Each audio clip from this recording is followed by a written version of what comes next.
Distinguished members, I don't intend to give a speech because my colleague Mr. Wilson has already explained the contours of this FCRA amendment bill.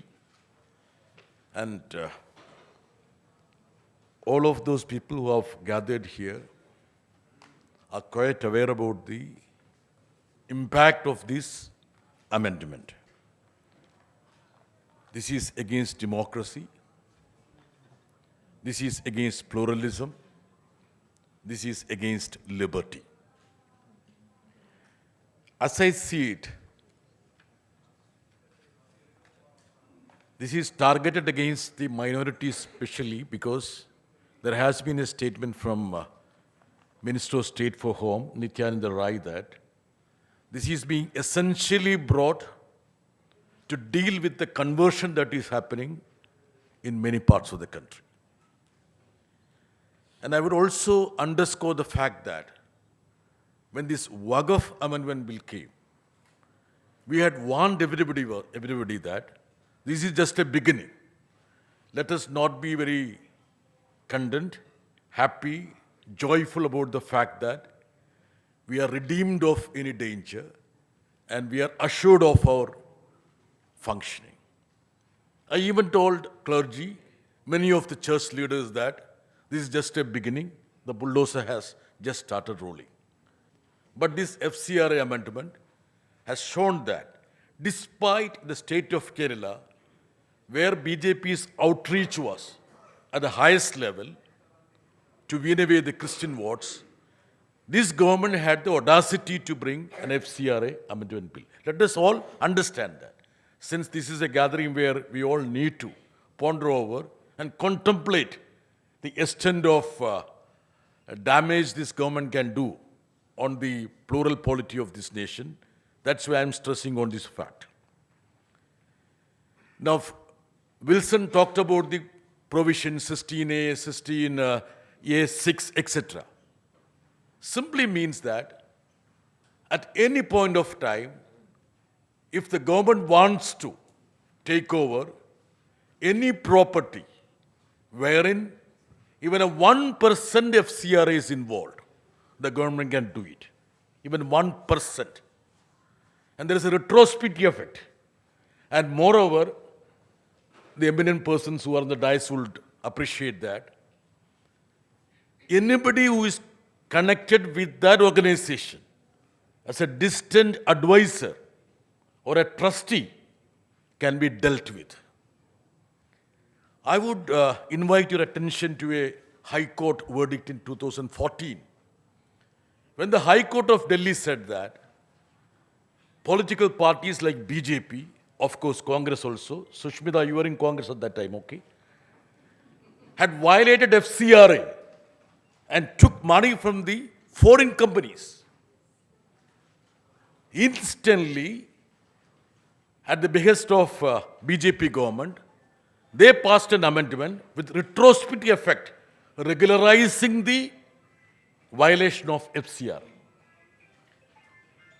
The same people who regularize their violation wants to tighten to ensure that the minority community, the NGOs, the civil society, where an element of dissent may be there, are under control. Let me invite your attention to Sonam Wangchuk.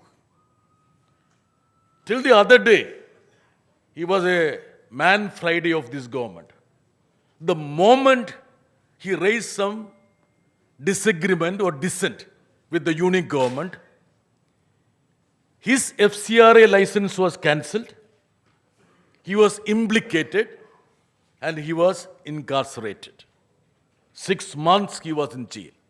So think about the misuse of provisions that is happening. I will also enlighten the audience here that there is no transparency absolutely with regard to FCRA.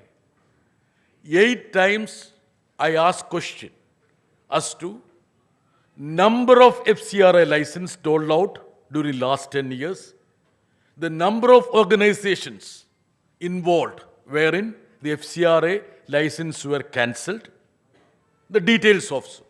You know what is the response I got from the government? It's secret. It cannot be divulged. There was a website earlier where all these details were uploaded. Now the details are completely withdrawn. I understand that something like 22,000 licenses have been revoked. And there have been fresh licenses issued to organizations which are close to RSS. And I have a small information that RSS is the biggest NGO. The extent of money RSS organizations, something like 200 organizations attached to RSS, gets from abroad, including US, is never ever discussed or referred to. Even this is a matter of concern in the United States. The government department of United States have deliberated on the extent of money that is being garnered by RSS organizations in US. And at that time, this government makes it a point that all the NGOs, the civil society organizations, which are not seen to be pliable or at the side of this government, are being dealt with by this FCRA amendment. 2020 amendment itself was harsh. Now, every bit of money that is coming needs to be routed through the SBI branch in Parliament House. And there is a ceiling where how you have to spend the money. It's completely scrutinized. When the 2022 amendment came, we all thought that this is the harshest amendment. Now, a new amendment has come, and that the multiple provisions in that will look every draconian law that has been passed, including the UAPA, to be humbled, because this has got humongous influence on the functioning of the democratic process of this country. And I feel that this is not an issue of minority organizations alone. Let us be very clear about it. Mr. Wilson, I would like to tell you that this has bearing over the democratic process of this country more than that of the functioning of the minority organization. We shouldn't see it as a Muslim-Christian issue or minority organization issue. This should be seen as an issue which pertains to the overall democratic framework of this country. Because many of the NGOs and civil service society organizations are not connected with any religion. They are only connected with those activities which are to emancipate large chunk of population, maybe working with the tribals or the Dalits or those people who are underprivileged.